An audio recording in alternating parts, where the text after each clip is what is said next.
Hey, welcome everyone. I'm doing something a little different than what I've done before on this show. I'm recording an original story, so think of it as sort of like an audiobook, but released episodically and, of course, for free as a podcast. Now, a couple of years ago, I wrote a book called Nerdspawn Genesis. I describe it as a superhero action comedy starring fictionalized versions of the hosts of hero movie podcasts. That would be Adam, Sweet Shanzi from the internet, and of course, yours truly, Bruce Leslie. And I know some of you have already read the book, but you may enjoy listening to this storytelling anyway. And for those who haven't read the book, then I think you're probably in for a treat. But I do want to give a little warning here. There is some rude language. It's probably still PG level language, but not the ultra squeaky clean G-rated for the whole family content I normally have. I'll put it this way. If you're not comfortable with the language and sexual innuendo on a primetime sitcom like Friends, I think Friends is a good example, well, then you may not want to listen to this show because in the story there's a question of paternity. The word HE double hockey sticks gets thrown around a little bit, and references are made to kicking people in the you-know-what. So it's not R-rated or probably not even PG-13, but I'm just giving you a heads up. I'll also say that I try to act out some character voices, but I do it poorly. And just to let you know as well, if you'd like to buy a copy of the ebook or maybe even the paperback's actually a pretty nice looking book of Nerdspawn Genesis. It is available for purchase on Amazon along with my other novels, and I'll put the links in the show, but it's the only Nerdspawn Genesis listed on Amazon. I want to release the story as rapidly as possible, but I have to due to the amount of space that it's going to take up on my feed and the plan that I have for data, etc., some technical stuff, I do need to straddle a couple of months to get it all to fit. So I waited until the end of a month to begin posting, and I'm going to have them posted pretty rapidly. Then there might be just a couple days in between, like a couple of the parts, but I'm going to get them out there as quickly as I can. I'll also have more info at the end of the episode if you'd like to reach out, give feedback, etc. So now, without any further delay, let's enter the world of Nerdspawn. Nerdspawn Genesis by Bruce Leslie. Copyright 2017, Bruce Leslie. All rights reserved. For Shirley Hemphill, she may be gone, but will never be forgotten. Chapter 1. Sean stood in the open door of the small apartment he shared with his two roommates. He sported a smile that stretched from ear to ear, and his eyes were open wide. The expression on his face made the tall, slender man look something very much akin to a maniac. He asked, "Guess what I have in my pocket?" "A 1972 Chevy Impala?" shouted Bruce. Sean's face screwed up in an expression that suggested he was prepared for nearly any guess other than the one that was given. "How in the world could I possibly have a 1972 Chevy Impala in my pocket?" "I don't know." Bruce shrugged. "Maybe it's a Matchbox car." "A Matchbox car?" Sean shook his head. "No way!" He poked a thumb into the center of his chest. "I'm a Hot Wheels man." Bruce grimaced in disgust. "Seriously? Hot Wheels? Matchbox cars are way better." "Oh, yeah?" Sean raised an eyebrow and tilted his head back. "How so?" Bruce rubbed his salt and pepper beard that, in all fairness, contained significantly more salt than pepper. For one thing, Matchbox cars came first. They hit shelves in 1953. His hand fell from his chin. Hot Wheels didn't come around until 1968. And GoBots came before Transformers, but nobody's a GoBots guy. Sean rolled his eyes. Also, Matchbox was some English company. He grinned and raised his eyebrows. Hot Wheels are Mattel, baby. That's the Hollywood of toys. Matchbox are totally accurate to scale, as honest a replica as possible. Bruce shook his head and held up his hands. Hot Wheels ratios are all off. Mattel throws verisimilitude out the window in the interest of aesthetics. Adam walked out of the apartment's sole bathroom and into the common room that served as a living room, kitchen, podcast studio, and game room. He asked, "Do you guys know where the plunger is?" Sean held up a hand in Adam's direction to quiet the man. "Bruce, buddy, listen to me." He lowered his hushing hand and pointed at Bruce.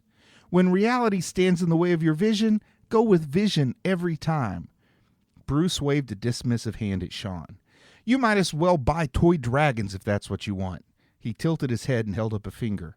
"If you're buying miniature collectible replica automobiles, go with Matchbox." "You know I hate dragons." Sean's shoulders shook as a brief shiver ran through them. "They creep me out." Adam shouted again. "Hey guys, plunger! I've kind of got a situation here." Bruce followed Sean's lead and held up a hand at Adam. "You know I can't tolerate Hot Wheels." He looked at the floor for a moment and exhaled loudly. "They look like Exhibit got his hands on a Matchbox collection and ruined it." Sean held his hands in front of him, palms up, and looked at Bruce. "Hot Wheels are about performance, not perfection." He ran a finger through the air with a flourish. "They zip down those rubber tracks. They can do loop-de-loops." His hands came to rest at his sides, and he looked Bruce in the eyes. "Have you ever put a Matchbox car on a Hot Wheels track? It's a total dud." "I like to build my own terrain for the cars to drive around. I don't need racetracks." Bruce paused for a moment, then continued. "I prefer stuff like suburban neighborhoods, a drop-off line at school, Walmart parking lots, more realistic fare." He shook his head. "I prefer accurate ratios. Otherwise, it's just a stupid kid's toy." Sean gave his shoulders a slow shrug.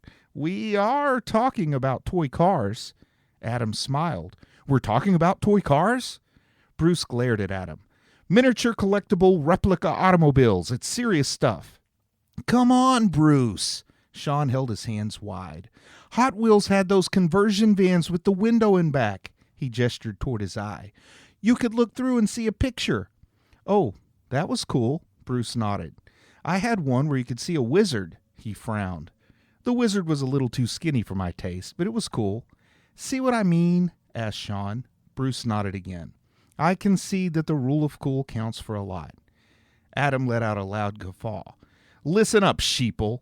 Hot Wheels and Matchbox are the same thing." He crossed his arms and a condescending smirk appeared on his face. "It's just big toy giving you the illusion of choice.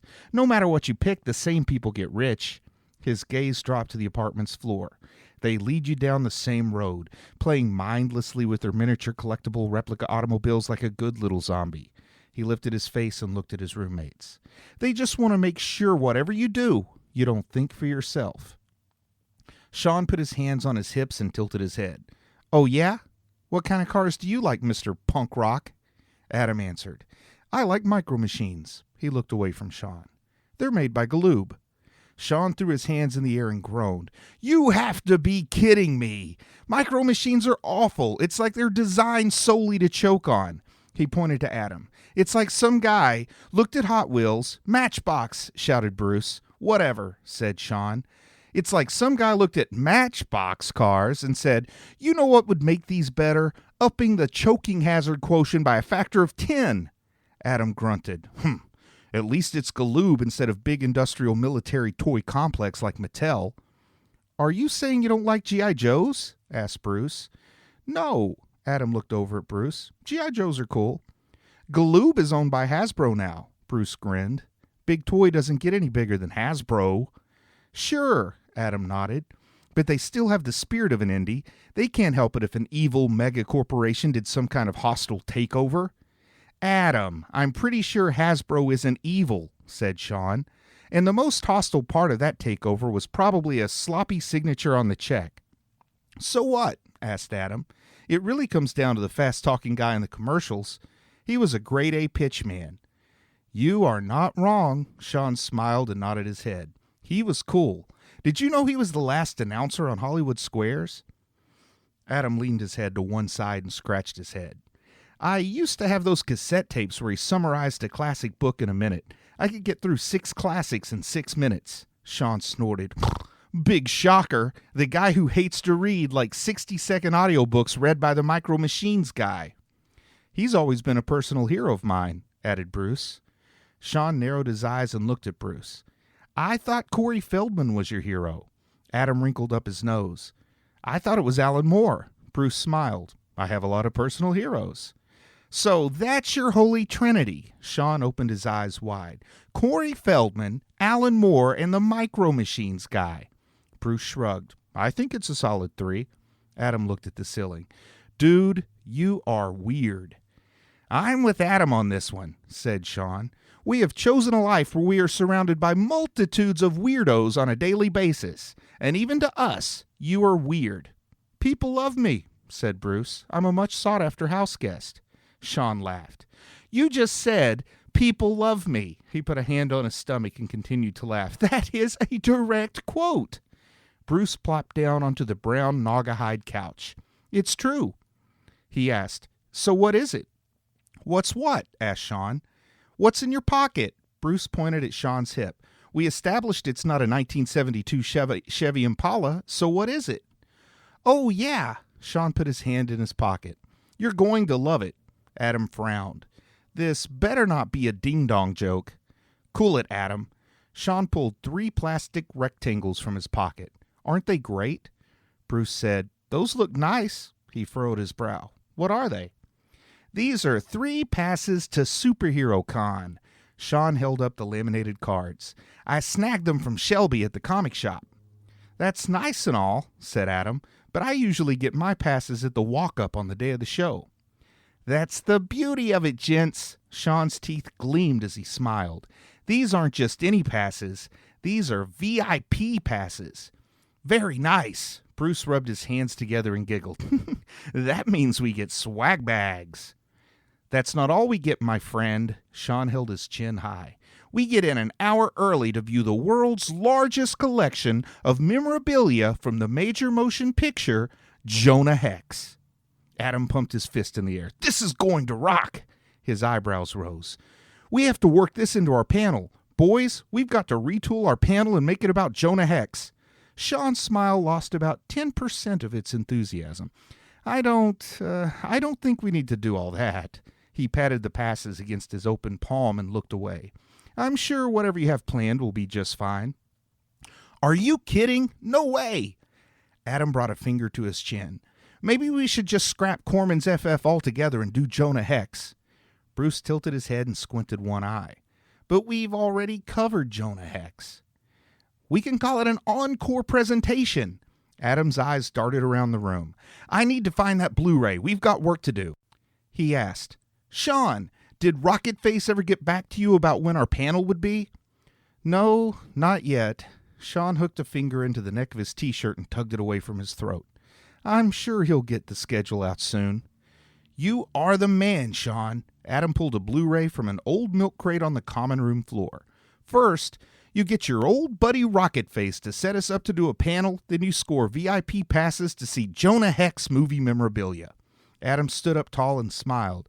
I could hug you right now. I'm happy too, said Bruce, from the seat on his old couch, but I'm not much of a hugger. Don't worry about it, fellas. Sean rubbed a hand across his face. It's nothing really. Don't mention it. I can't wait, said Adam. Hard to believe it's only 10 days away. He looked at Sean. Maybe you ought to call Rocket Face and see if he's figured out where our panel falls on the schedule. Sean shook his head.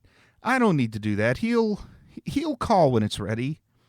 This is starting to look like it might be the best superhero con ever. Bruce stared off in the distance for a moment. Maybe second best. Yeah, said Sean.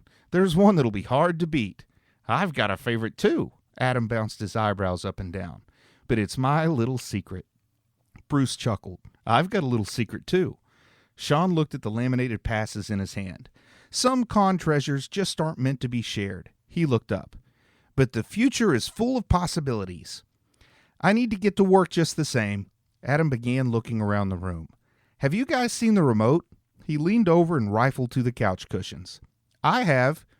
Bruce rose from his seat to get out of Adam's way. I put it in the refrigerator. Adam stood up straight. What? I put it in the refrigerator. Bruce motioned toward the small apartment's tiny kitchenette. It makes the batteries last longer. Adam clenched his teeth and sighed. I hate you so much right now. He walked to the fridge. Sean closed his eyes and squeezed the bridge of his nose. "I need to go use the toilet." He opened his eyes and handed the VIP passes to Bruce. "Hang on to these for me." He paused for a moment, then said, Don't put them in the toaster or anything." He walked to the bathroom. Adam retrieved the well-chilled remote. Time to settle in for another viewing of Josh Brolin's worst movie. He dropped onto the couch. "The toilet's overflowing!" Sean's voice echoed out of the bathroom. "It's flooding in here!" "Oh, crap!" Adam jumped up and looked around. "Where's that plunger?" Chapter 2. Adam screamed out in fear. His bed shook violently and his nose oscillated a quarter of an inch away from the rough-textured ceiling of the apartment. He shouted, "Holy crap, it's an earthquake!" "No, it's just time to wake up." Bruce shook a corner post of the triple-decker bunk beds in which the guys slept. "It's Wednesday! We need to get down to the comic shop." Sweat beaded up on his brow from the bed-shaking effort. The triple-decker bunk beds were Bruce's idea. With 3 grown men sharing a 2-room apartment, any means of saving space was much needed. The task of constructing the beds had fallen to Sean, the only one of them that could actually build anything. Adam was pretty good at drawing and could sort of play guitar, and Bruce was pretty much just an idea guy, so Sean was the default handyman. The bottom bunk lay directly on the floor with the middle bunk comfortably above it, but the top bunk was ludicrously close to the ceiling. Even more ludicrous was that Adam, the largest of the 3 guys, insisted on sleeping on the top. The decision was not made with consideration of things like gravity and physics. Adding to the peril of the sleeping situation was the choice to place Bruce, the second heaviest roommate, in the middle and the fairly svelte Sean on bottom. This triple bunk bed was little more than an inverted pyramid of disaster waiting to happen. Bruce threw all caution to the wind and continued to shake the tenuous bed support. "We've got to get a lot done today. It's already noon. Get up!" Adam threw off his blanket and rolled over on his belly. His proximity to the ceiling meant he had to slide off the bed from a prone position, too confined to sit up. His feet dangled over the edge and he slid the nearly 7 feet to the floor. The apartment shook when he landed. Bruce said, "Sean's already out front waiting for us." Adam grabbed his glasses from atop his small dresser. "No problem. Let me grab my shoes and I'm ready to go." "Wear flip-flops." Bruce pointed at a pile of summer footwear in one corner of the bedroom. "There's no time for socks." Adam grunted and slapped his glasses onto his face. "Whatever, man." He slid his feet into a couple of mismatched flip-flops and grabbed a stack of flyers on his way out the door. The 2 roommates walked out into the bright June sunlight and joined Sean. The 3 of them walked along the sidewalk. They had to bunch close together in order to walk abreast. Sean and Adam were both over 6 feet tall, making them a full head taller than Bruce. At 5'10", Bruce wasn't really a short guy, but next to his 2 friends he looked that way.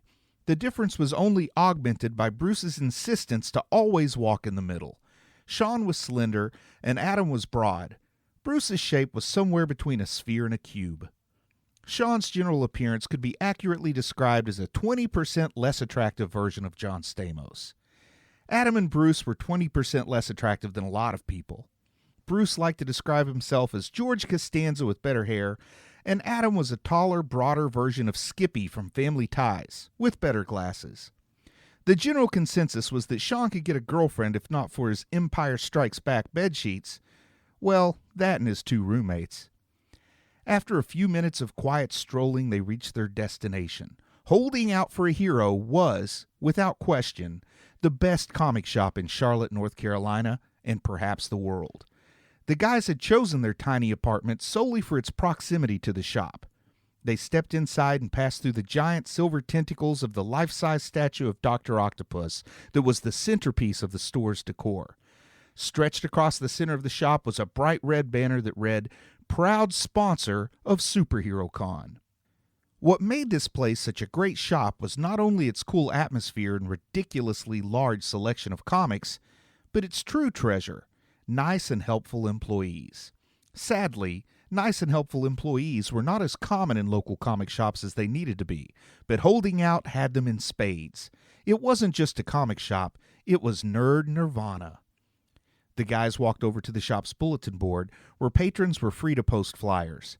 There were invitations to Pokemon tournaments, notices of various items for sale, and the obligatory pleas of writers looking for artists. One coveted corner of prime bulletin board real estate was always occupied by the most recent advertisement for Hero Movie Podcast. Adam maintained this space with a militant vigilance that would put even the oldest of men's lawns to shame. Just below it was a flyer for a podcast called This Movie Sucks. Adam hated that podcast. Bruce nodded toward the back of the shop. I'm going to check out the back issues of Gru the Wanderer. Knock yourself out, buddy. Sean gave Bruce a two-fingered salute as his bearded friend trotted away. Adam took a flyer from the top of his stack and exchanged it with the old one on the board. He looked over his shoulder at Sean. Check out the new design. Sean looked at the flyer. It looked pretty much the same as the old flyer, with the exception of new bold text across the bottom that read, "Come see our panel, time and location TBA." Adam asked, "What do you think?" Sean grimaced. I don't think you needed to put that stuff about the panel on there." He rubbed his chin. "It kind of makes it look like we're bragging." "We should brag about that. It's going to take our show to a whole new level." Adam placed the extra flyers on the shelf below the bulletin board and turned around. "You've worked hard convincing Rocket Face to let us do a panel." "Oh, yeah." Sean forced himself to smile and let out a nervous laugh. I worked real hard to convince good old Rocket Face to get us on the schedule." "Hey, fellas!" Bruce shouted as he ran toward his two friends. "I have to tell you something." He arrived at the bulletin board with a stack of Grus in his hand and leaned against the wall to catch his breath. He was remarkably winded considering the short distance he ran. "Did you finally find Blob's first appearance?" asked Sean. "No." Bruce shook his head, still trying to catch his breath. "Seth, Cody, and Cody with an eye were in back making fun of Spawn, and I heard them talking." Adam's face grew red. "You mean the guys from This Movie Sucks?" Bruce nodded. "Yes." His breathing seemed to be returning to a normal pace. Sean's face curled into a sneer. "Those guys are a bunch of jags." Adam balled his hand into a fist and held it up. "It's my goal for HMP to crush their stupid podcast." He smirked. "I bet they never get a panel at the con." "Well," Bruce stood straighter and inspected his comics for sweat. "I heard them talking, and they're up to something." "Yeah?" Sean furrowed his brow. "What were they talking about?" Bruce leaned in close to Sean and spoke in a low voice. "They were talking about causing trouble at Superhero Con." "So what?" Sean shrugged. "The idiots will just get kicked out." "Yeah," Bruce narrowed his eyes and his face grew stern. "But the trouble they're talking about could have irreparable repercussions." Adam wrinkled his forehead. "What do you mean?" Bruce said. "The memorabilia from Jonah Hex." "What about it?" asked Sean. Bruce looked over his shoulder before answering. "They're going to trash it." "How?" asked Adam. Bruce shrugged. "I don't know, but they said they're going to deface it so it can't be displayed during the show." Sean giggled. Adam shot a cold stare at Sean. "What's so funny?" "Deface it," Sean giggled again. "Jonah Hex? Deface? Get it?" He swatted a hand through the air. "Never mind." Bruce let out an annoyed sigh. We have to do something about this." Sean nodded. "Okay, we'll tell Shelby." He walked toward the counter and beckoned at the other two. They followed him. A skinny guy wearing a T-shirt with Butts written on it was behind the counter. Sean leaned against the counter and waved to get Butts Shirt Guy's attention. Butts Shirt Guy smiled and asked, "What can I do for you?" Sean said, "My friend needs to pay for his Gru comics, and I need to talk to Shelby." Bruce held out the stack of comics. Butts Shirt Guy took the comics and sat them on the counter. He tapped on the register and said, $14 for the books. Bruce handed the man his debit card. Sean asked, "What about Shelby? Can I have a quick word with him?" "Sorry, dude," Butts Shirt Guy shook his head. "Shelby's out of town. He won't be back until the day of the show." He handed the comics and debit card to Bruce. Adam asked, "Have you seen Rocket Face around? We wanted to ask him about the panel schedule." Sean snapped his face around to Adam. "Can't you see the man is busy?" He turned back to Butts Shirt Guy. "Don't worry about bothering Rocket Face. I'm sure I'll talk to him soon." He waved his hand at Adam and Bruce. "Come on, boys, let's powwow." The three of them walked back over to the bulletin board and its relative privacy. Bruce held his comics in one hand and scratched his head with the other. If Shelby's gone, what are we going to do? Sean said, We can't just let those jackholes deface, he paused to suppress a chuckle, Jonah Hex. Bruce looked up and tilted his head. We've got VIP passes. That means early access. He rubbed his beard. We can guard the Jonah Hex movie memorabilia during the show. Adam's eyes shot wide open. But what about our panel? Sean lifted the corners of his mouth into a wry grin. Listen to Bruce, man. He put a hand on Adam's shoulder. We've got to think about what's really important. Forget the panel. We have to protect the important stuff. The Jonah Hex movie memorabilia. Josh Brolin and Megan Fox's honors are at stake. Don't forget John Malkovich, added Bruce. Sean nodded. Yeah, imagine poor John Malkovich reading about this tragedy on Twitter and crying into his oatmeal. Adam frowned and drew in a deep breath. Old people do love oatmeal. Sean held his hands wide. See, Adam, we have to do this. I don't know. Adam took off his glasses and rubbed his temple. Let's say I'm in, and I'm not saying I am, but Seth, Cody, and Cody with an I are pretty tough. They might be able to hurt us. Bruce drew his eyebrows low and bobbed his head slowly. We need an edge. Sean held a finger in the air and wagged it. That's right. We need something to give us an advantage. Bruce looked at Sean. I was thinking a literal edge, like a sword, or a battle axe. They won't let us bring a battle axe into the con, said Sean. True. Bruce looked at the floor. All weapons have to be peace-bonded. Sean patted Adam on the back. You'll think of something, Adam. You're a smart guy. No, I'm not. Adam put his glasses back on. Sure you are. Sean crossed his arms. Forget the panel for now and concentrate on how to defend Jonah Hex's honor. 3 jerks in matching black fedoras walked past the bulletin board on their way out of the shop. It was Seth, Cody, and Cody with an I.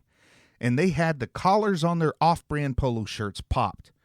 Cody with an I said, What's up, losers? Then he and his companions exited the shop without waiting for a reply. Bruce clenched his teeth. We have to stop Seth, Cody, and Cody with an I. Well, whatever we're doing, it'll have to wait. Adam turned toward the shop door. We have to get ready for game night, and we need to record an episode of the podcast. He walked out of the shop. Chapter 3. A folding card table stood open in the center of the tiny apartment's common room that served as a den, media room, game room, and podcast studio, not to mention its kitchenette at one end. 3 plastic folding chairs sat around the table, and 3 notebooks, 3 pencils, a trifold cardboard screen, and a single blue 20-sided die sat upon it. This was the typical setup for the guys' weekly game of M&M and M&M. M&M and M&M was an abbreviation for Monsters and Magic and Mayhem and More Monsters, a fantasy role-playing game of Adam's design.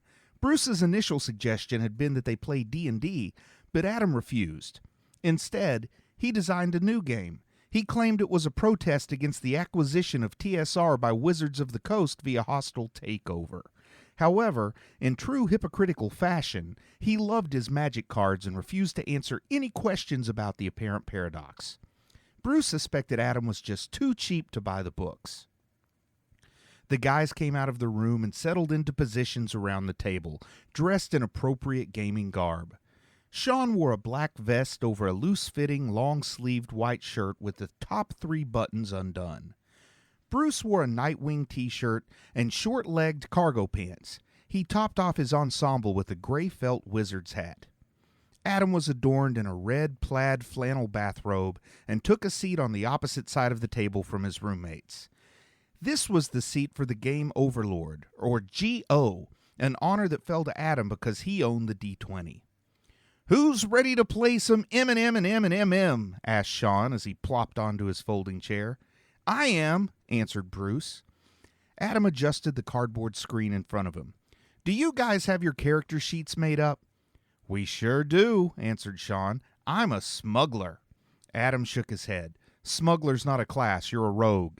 Sean arched an eyebrow. Let's just say I'm a roguishly handsome smuggler. Sure. Adam rolled his eyes. What's your character's name? Sean said, Han. Adam cut him off before he could finish. You can't be Han Solo. Sean grimaced. Well, it looks like I'm back to square one. Bruce held up a hand.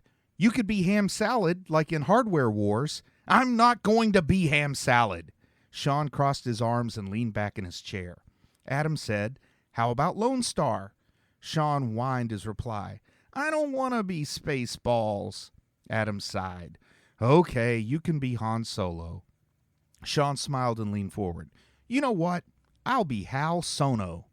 Works for me. Adam looked over at Bruce. Let me guess, your character's a wizard. Bruce held up a finger. A chubby wizard. Adam nodded. And what's his name? Chubby Wizard, answered Bruce. But you can call him CW if you prefer. Adam shifted on his folding chair and began the campaign. After days of weary traveling, you come upon the village of Shadow Dark. Sean put his elbows on the table and leaned forward. This sounds like a happening place. Bruce said, Let me guess. The town is dark and veiled in shadows. Adam glared over his cardboard screen at Bruce. Listen, I'm the game overlord. Let me run the game. He lowered his eyes and continued. The village is dark and veiled in, heavy shade. His hands went up by his head. Ah, you jerk face, you ruined my introduction. A beeping noise came from the kitchenette portion of the common room. Bruce stood up from his chair with a wide smile stretched across his face. The taquitos are ready. He trotted toward the microwave. Sean waved a hand at Bruce. Hey, buddy, could you grab some more iced tea? Get the Jammy Dodgers, too, added Adam. Bruce grunted. The kitchenette is literally 3 feet from the gaming table. He asked, Would it kill you to get your own Jammy Dodgers? We don't want to break the immersion, answered Adam. Bruce struggled to carry the armload of taquitos, Jammy Dodgers, and iced tea back to the table. Be careful, the taquitos are hot. He plopped the items in the center of the table and dropped back into his chair. Adam resumed his game overlord duties. You walk into the town. What do you want to do? Bruce swallowed a bite of taquito and said, I don't know. What do we see? Adam leaned forward. You see a bunch of shacks scattered about with a large inviting tavern in the center of town. Sean asked, Just how inviting exactly is this tavern? Adam shrugged. It has one of those big flashing arrows pointing to the door and a sign that says, Adventurers Welcome. I want to perform an arcana check. Bruce adjusted his wizard hat. I try to determine what sort of magic is creating the flashing lights. Really? Asked Adam. Absolutely, answered Bruce. Adam rolled the die behind the trifold screen. Satisfied with the result, he looked up and said, It's a light spell. Bruce narrowed his eyes and nodded slowly. Just as I suspected. Adam asked, Do you want to enter the tavern? Bruce looked at Sean. I think we should ask somebody about the place first. He turned to Adam and asked, Are there any NPCs around we can talk to? Adam shook his head. The town appears deserted other than the tavern. He raised his eyebrows. There seems to be a healthy crowd inside the tavern discussing some important matter. Sean twirled his pencil between his fingers. Bruce, do you want to go into the tavern? Bruce said, Use my character name. Pardon me. Sean took a deep breath and said, Chubby Wizard, do you want to go into the tavern? Bruce shook his head. No, Hal, I think we should search these shacks first. I think that sounds like a great idea. Sean smiled and leaned forward toward Adam. We want to search a shack. I'm looking for gold and he's hunting magic items. Adam said, You search a shack and find it empty. He sighed. Now, can you just go into the tavern? Bruce said, We want to search another shack. Yeah, agreed Sean. We want to search all these shacks, thoroughly. All the shacks are empty. You don't find anything. Adam's face turned red. Now just go in the stupid tavern. Bruce rubbed his beard. Maybe we could repurpose one of these shacks and use it for a hideout. He looked over at Sean. We could stay out of sight and spy on the tavern for a few days. See if we can figure out what's going on. Adam squeezed his eyes shut for a moment, then opened them. You could just go into the tavern and ask. Sean shook his head. No, I think I like Bruce's idea better. He put his hands on the table and leaned back. We want to stake out the joint for a few days, like undercover cops. Bruce's eyes lit up. We can get donuts. You feel the ground rumble beneath your feet and all the shacks collapse. Adam flared his nostrils. The tavern appears unaffected. Holy crap, Bruce scribbled on his notebook. We need to get to work rebuilding one of those shacks so we can begin our stakeout. Adam shouted, You can't rebuild any of the shacks. Why not? Asked Bruce. Because. Adam's eyes darted around while he thought up an answer. The wreckage evaporates into a fine mist and floats away. Bruce leaned back from his notebook with wide eyes. This shadow dark appears to be a strange village indeed. You are now standing in an empty field with a tavern. Adam scratched his head. Just get in there for Pete's sake. I don't know, said Bruce. Maybe we should search for another town. Maybe try to find one with an empty shack we can use for a stakeout. Sean crossed his arms. Bruce is better at this game than I am. I'm going to follow his lead. Adam's mouth became a hard line. After a brief silence, he said, A bright light flashes and you are mysteriously transported inside the tavern. Sean threw his hands up. Geez, Adam, why do you waste our time with all this shack business? Adam took a deep breath. The old man behind the bar asks if you are adventurers. Depends, answered Sean. Why are you asking? Adam added a raspy affectation to his voice that made him sound like a crusty prospector. A dark force called the Nothing is destroying our villages, and our noble empress has fallen ill. We need adventurers to find her a cure so she can stop the Nothing. Hey, shouted Sean, that's the plot to the never-ending story. Take it easy. Bruce shot Sean a stern glare. If we play it right, I'll get to ride a luck dragon. Sean wrinkled up his nose. I don't want to play the never-ending story. Fine. Adam gritted his teeth and shook his head. He resumed his prospector voice. An Orc King has stolen our village's vitality totem. Without it, the shacks are evaporating. Sean tilted his head to one side and said, I'm listening. In his character voice, Adam said, We need a devilishly handsome smuggler and... He paused and looked at Bruce. A very hairy wizard to get it back for us. Sean flashed a broad smile. Why, it just so happens that I am a devilishly handsome smuggler. He pointed at Bruce. My hairy friend over there is a wizard. He snapped his fingers. We'll do it. Bruce asked, Do you have any suspicions where this orc may have taken your totem? Adam continued his prospector imitation.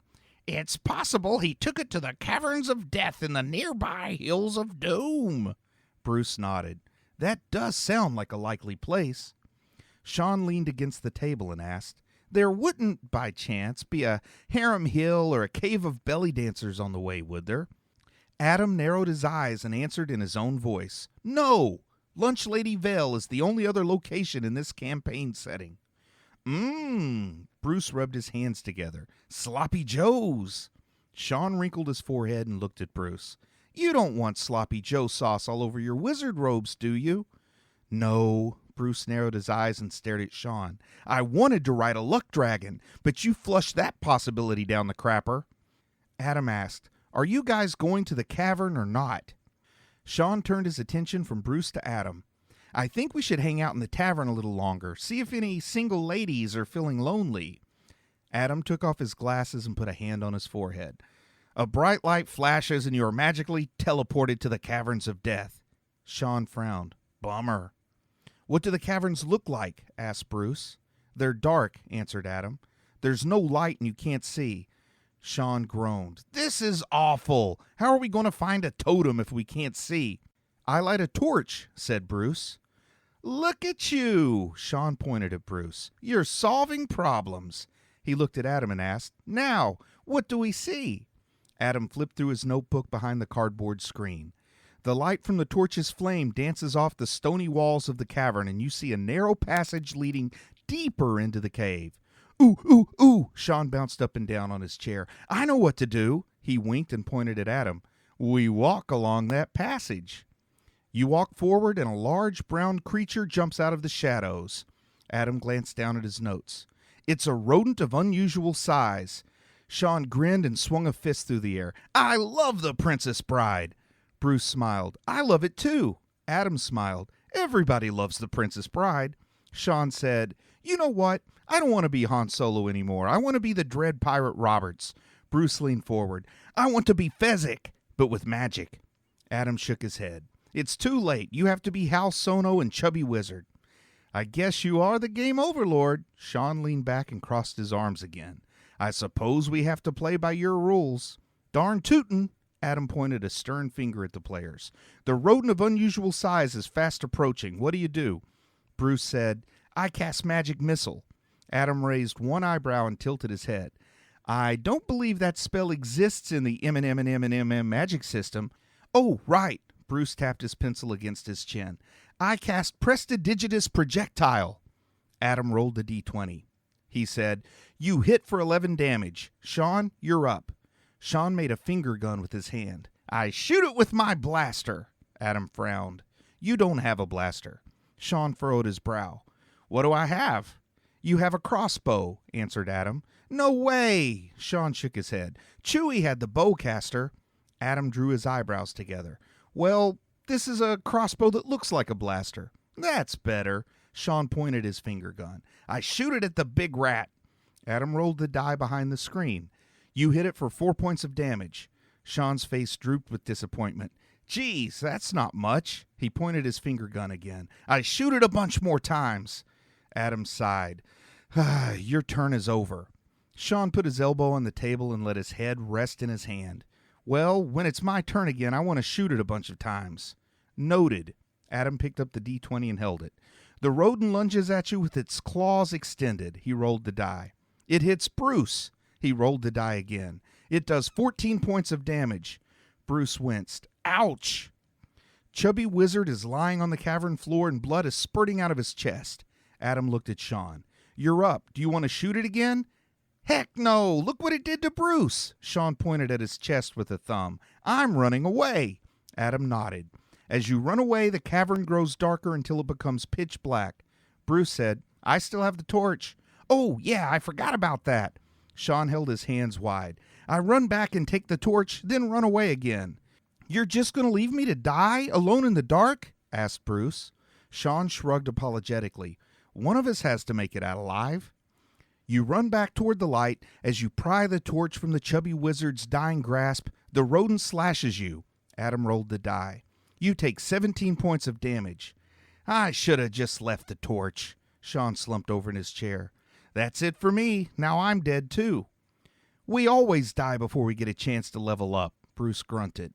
This game sucks with only 3 people. We could really use a 4th, somebody to play as a tank. It sure would be nice. Adam scooted his chair back and stood. We need to clean this table off so we can set up for the podcast. Chapter 4. Sean and Bruce put away the game supplies from the folding table while Adam set up the hardware for recording the podcast. The equipment comprised a 4-channel mixer, 3 microphones with stands, a laptop, a headphone amp, 3 sets of headphones, and a lot of cords. Cords ran everywhere. From the mixer to the laptop back to the mixer, mics to mixer, mixer to headphone amp, and headphone amp to headphones. By the time Adam finished setting it up, it looked like a giant bowl of black spaghetti had exploded all over the flimsy table. Adam sat back in his game overlord seat in front of the laptop and mixer while Bruce and Sean sat across from him. Bruce flung his felt wizard hat onto the floor and slapped on his headphones. He scooted his chair closer to the table and adjusted the height of his microphone. Sean slid his headphones over his ears, hooked his thumbs under his Han Solo vest, and leaned back. Adam powered up the mixer and tapped on the laptop's keyboard to start the recording. He leaned in close to his microphone and said, Welcome, ladies and gentlemen, to Hero Movie Podcast, your greatest source of superhero movie discussion in the multiverse. I am Adam, and I'm joined, as always, by Sean. Sean leaned his head back and said, Heidi hates this podcast. Adam wrinkled up his face. You might want to choke up on the mic there, Sean. The people at home might have trouble hearing you. Sean grinned and leaned closer to the microphone. What I said was, Heidi loves this podcast. Adam nodded and said, and we are also joined by our good buddy Bruce. Bruce rested his arms on the table. I'm a prickly pear. He had a strange habit of avoiding eye contact while recording. Adam continued as the show's master of ceremonies. This week we're talking about the 1951 classic Superman and the Mole Men. Now, back in 1951, you didn't need a Doomsday or General Zod for a Superman movie, did you, Bruce? Bruce shook his head. All you needed were a bunch of short people with receding hairlines. Sean laughed. Apparently you didn't need any excitement either, because I've got to say, this was a little bit of a snooze fest. He put added emphasis on the O's in snooze. Adam twisted a knob on the mixer. We all need to snooze sometimes. Bruce, did this one have you sawing logs? I don't know, said Bruce. I thought it held some interest due to its historical significance. It was kind of nice to see how far the Man of Steel has come over the years. I'll tell you what else we saw. Adam slid his microphone closer. We saw Phyllis Coates as Lois Lane. I don't think we ever got to see much more of her in that role after this movie. Sean said, You're really being generous calling this 58 minutes of footage we watched a movie. It felt like a 2-part TV episode at best. But what about Phyllis Coates? Asked Adam. How does she stack up to Noelle Neal? I don't think I could tell them apart if they sat on either side of me on the bus. Sean held his hands up by his shoulders. There was some method in 1950s Hollywood where they would take an absolutely gorgeous woman, run her through hair and makeup and wardrobe, and then spit out a homely schoolmarm on the other side. Bruce chuckled. I think the technical term for the process was marmaduking. That's it, Bruce.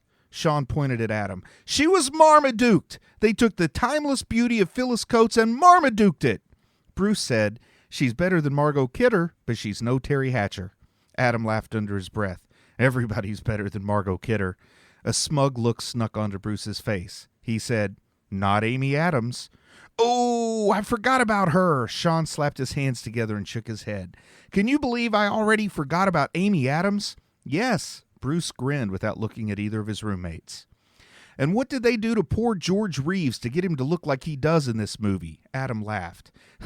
I remember watching the old Superman show, and I don't remember him looking this bad.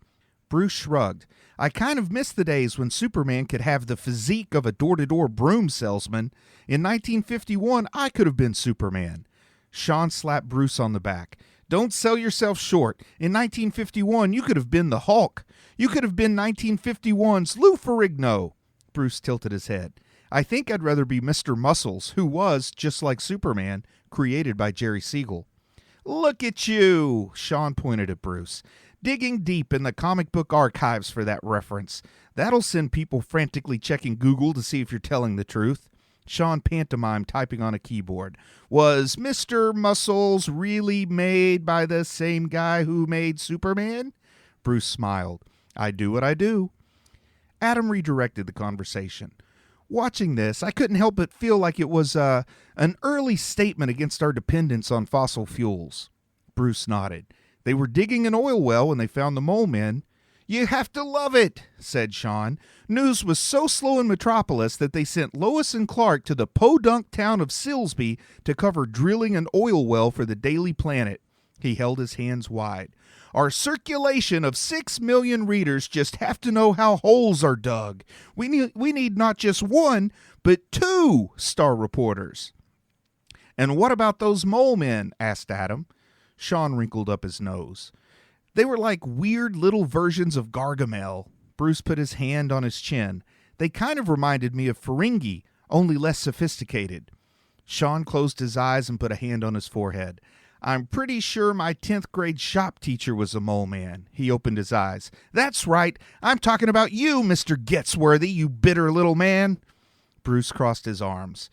I'd like to cosplay as a mole man. I'd so love to see that, shouted Adam. Bruce all dressed up as a mole man and nobody notices. He paused to chortle. They just think that's what he looks like. He chortled some more. Bruce and Sean joined Adam in a moment of prolonged chortling. Adam took a deep breath and composed himself. When the mole men climb up through the hole, the night watchman just drops dead from fear. Sean released another quick chortle. He's so frightened by a little bald dude with bushy eyebrows that his heart just stopped. Bruce wrapped a hand around his microphone. Good thing he never visited Boca Raton. Adam shook his head. So now you're throwing shade at Boca Raton? I do what I do, answered Bruce, merely stating fact. There are a lot of bald dudes with bushy eyebrows in Boca Raton. I spent spring break building houses there one year. Adam asked, why am I not surprised that Bruce spent time doing something at some place? At this point, you could tell me you dug canals on Mars and it wouldn't surprise me. That was Helsinki, said Bruce. See what I mean, folks? Adam asked. And what about this odd power the mole men had? What a strange power, said Sean. Everything they touch glows in the dark. This neon power, for some reason, has a whole town cringing in fear. Bruce said, Heaven help them if they ever go to an EDM festival. He shrugged. I spent a summer selling glow sticks. Did you see that ray gun the mole men had? Asked Sean. Yes, I did, answered Adam. It was ridiculous. Sean held up a finger. It was just an Electrolux vacuum cleaner they strapped onto one of the little guy's backs. One of those mole men was a munchkin in The Wizard of Oz, added Bruce. Don't get me started on munchkins, said Adam. I have a really weird thing about munchkins. Sean let out a single loud laugh. Ha! Adam, what weird thing could you possibly have about munchkins? When I was a kid, my dad took me to see one of the last living munchkins at the mall, answered Adam. I go up to get him to sign my little picture, and he was this withered up old guy, only about 3 feet tall. For Christ's sake, Adam, what did you expect? Sean adjusted his headphones. The poor guy had to be 107 years old. Adam shrugged. I don't know, but he looked like a pint-sized crypt keeper. It somehow ruined both The Wizard of Oz and Tales from the Crypt for me. The three men joined in some communal chortling, then fell silent for a moment. Sean broke the silence. I read that this movie was filmed in 12 days. That's about twice as long as I would have guessed, said Bruce.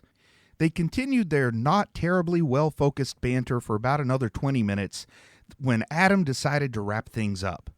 Adam grabbed his microphone. Well, that's it for this week's episode. If you plan on being at Superhero Con, you can be sure to look for our panel where we'll... People don't want to hear about that, Sean interrupted Adam mid-sentence.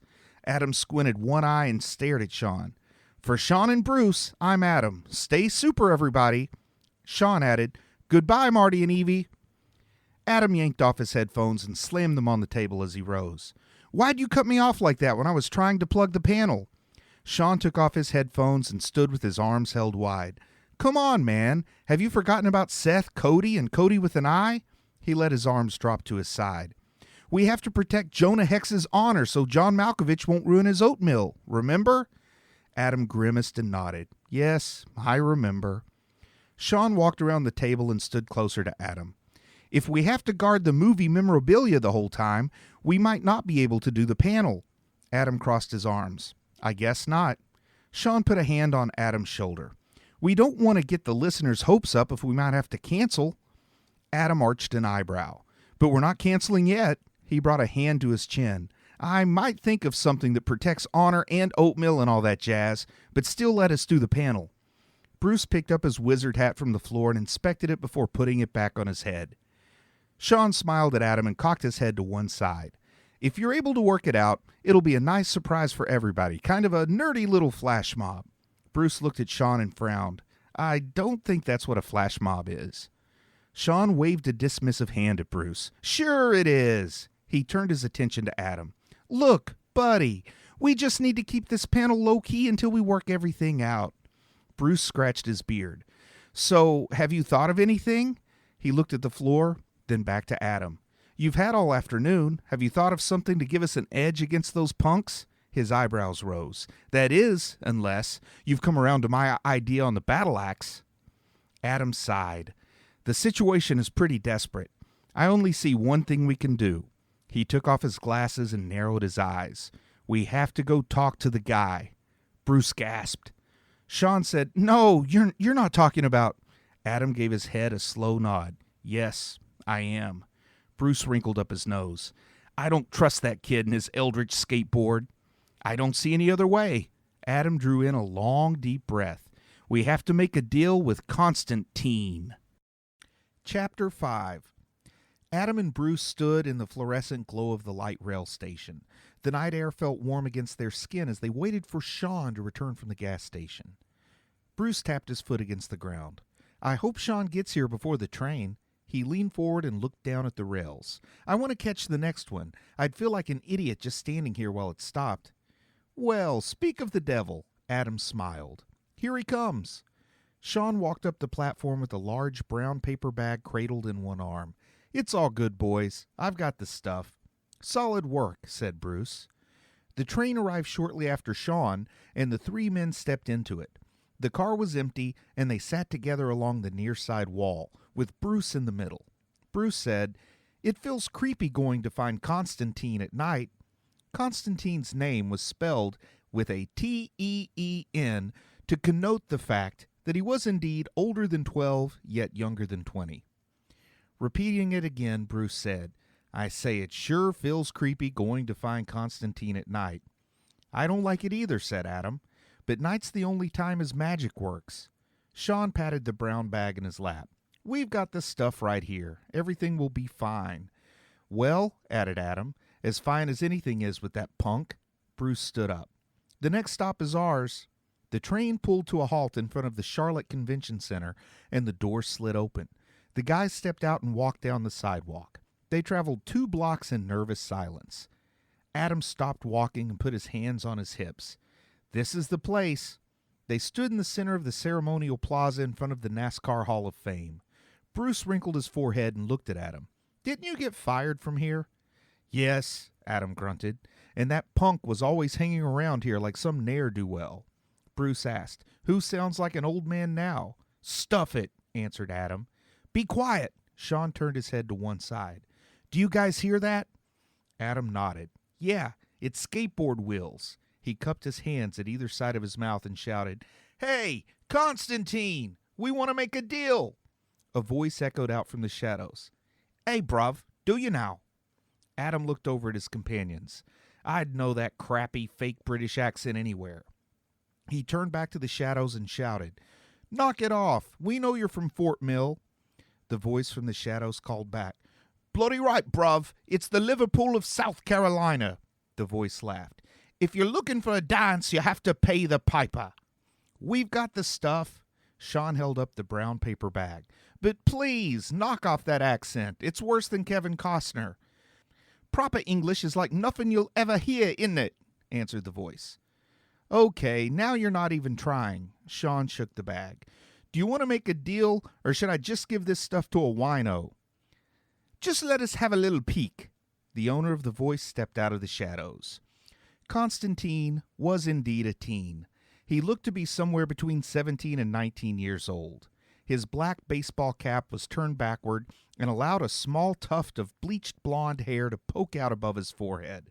He was clad in a brown trench coat draped over a white T-shirt bearing the logo of the band, No Direction. His lower half sported black trousers and a pair of blue Vans were on his feet. He flipped his skateboard up with a kick and caught it before tucking it under his arm.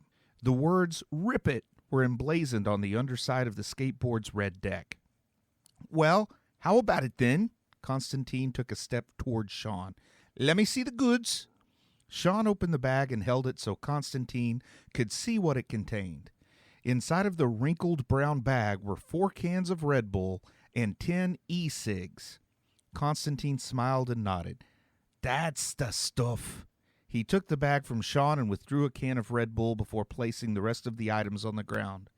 "What do you need?" "We need an edge," answered Adam. "Is that right?" Constantine popped open the Red Bull and took a sip. "What kind of an edge?" Bruce said, "We need to stop some jerks from ruining Superhero Con." Constantine raised his eyebrows. "Oh, quite the noble cause." He rubbed his chin. "That should bring out the best of the dark forces." He knelt down and pulled an e-cig from the bag.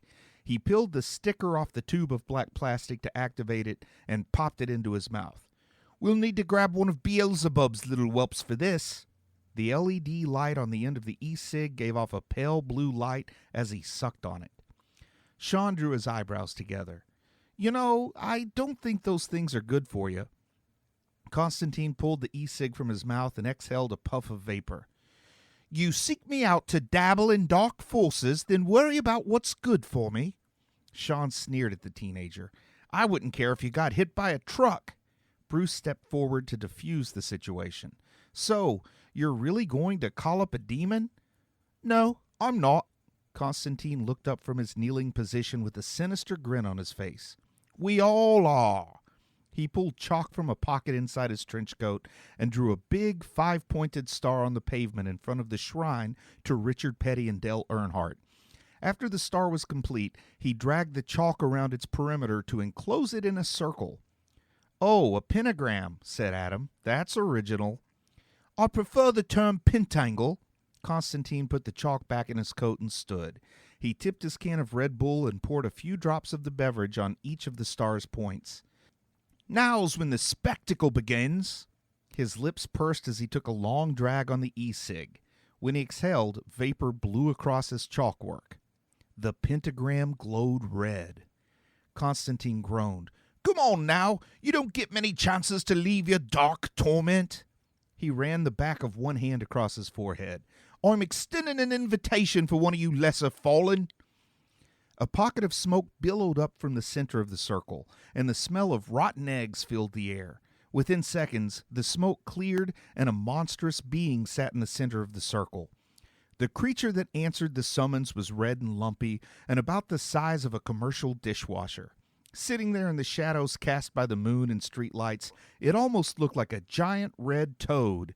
It had slightly bulging eyes on either side of its head and flat nostrils that emitted smoke on its face. Its head was topped with mismatched horns. The horn on the left rose straight up with a spiral twist to it. The one on the right was short and curved, like a horn one would expect to see on a small cow. Constantine pulled his e-cig from his mouth and used the hand that held it to point at the demon. "Give us your name, fallen one." The demon growled and looked around at the four people surrounding it.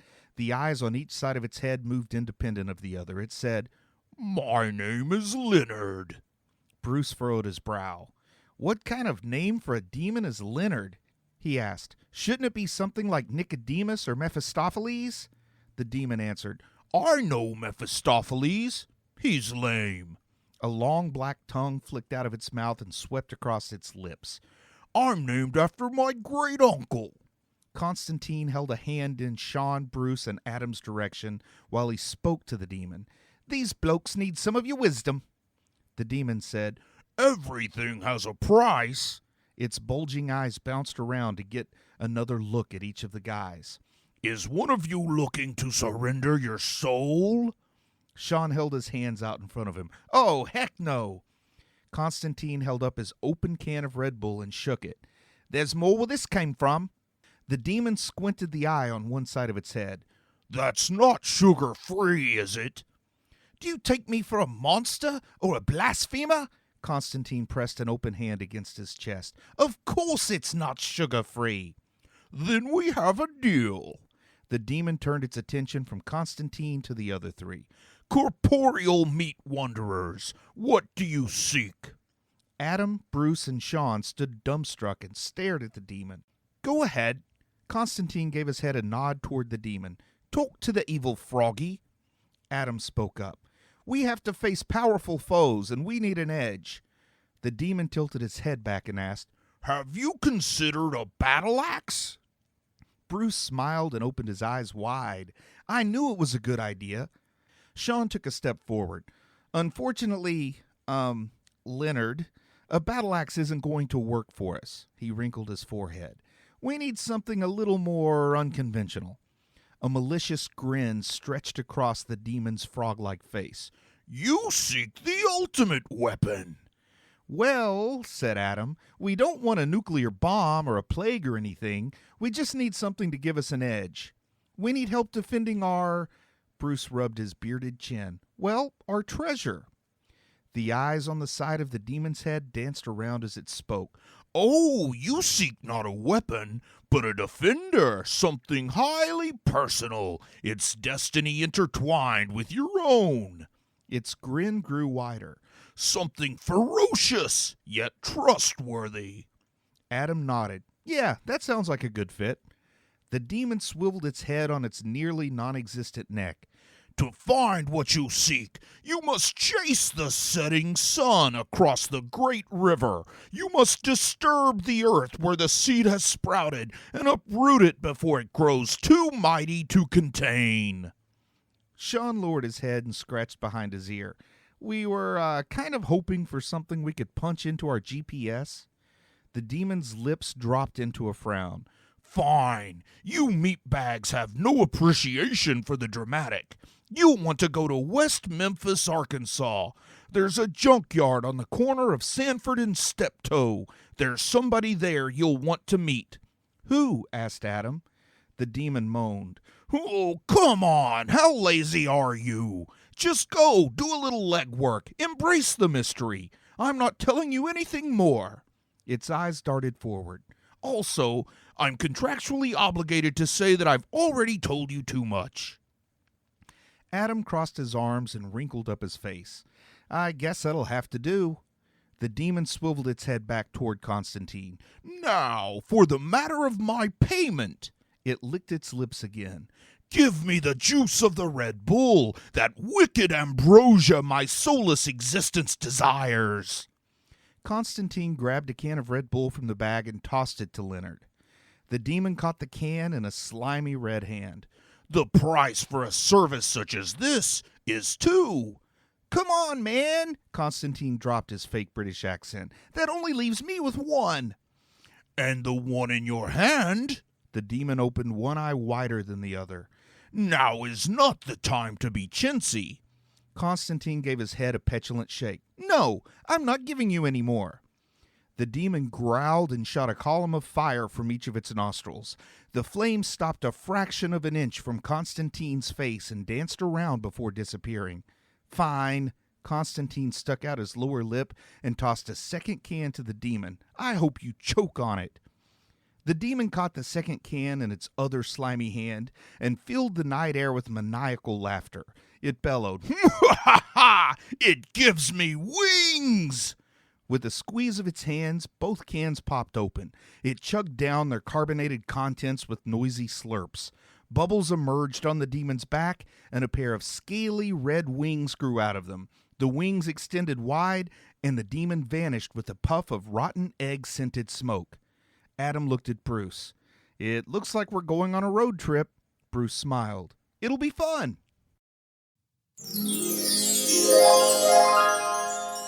I hope you've enjoyed this installment of Nerdspawn Genesis. Another installment should be available super duper quickly. A reminder, you can purchase the ebook or paperback of Nerdspawn Genesis on Amazon. There should be a link in the show notes. Also, you can check out my other novels, Dragon in the Needles, Dragon in Gallus, Dragon in the Darklands. You can check those out by picking up the paperbacks individually or the ebook omnibus version, Dragon Blinder, on Amazon. And of course, there's also Chubby Wizard, Wrath of the Manticore, available as both ebook and paperback on Amazon. My author link is amazon.com/author/Bruce Leslie. I'll try to put a link to that in the show notes. You can email me at laundryroombruce@gmail.com. That's laundryroombruce, all words spelled just like you think, @gmail.com. I am at HV Podcast on Twitter, Heroes and Villains Podcast on Facebook. I'm also on Instagram, but to be honest, there ain't nothing to see there. So I hope to see you again soon in the world of Nerdspawn.